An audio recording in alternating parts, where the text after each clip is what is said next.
في ايه؟ والله ما عايز اتعبك معايا ناهد، بس هي البضاعة عندي شحت والناس اللي هم التجار معلين عليا كل واحد بيخزن. فمش عارف اعمل ايه والله، وخايف المصلحة دي تطير مني، وانا لو خزنت بضاعة في التوقيت ده بعد كده مش هعرف اجيبها الا غالية.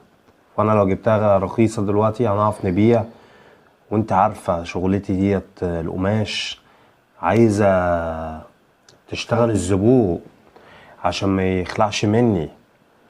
ربنا فبص يا ناهد، انا عارف انت مش هتترددي، وعارف ان انت بنت اصول وجدعه، وعمرك ما تقولي لا.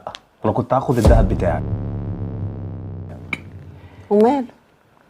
يا بنتي والله بصي، انت عارفه الدهب ده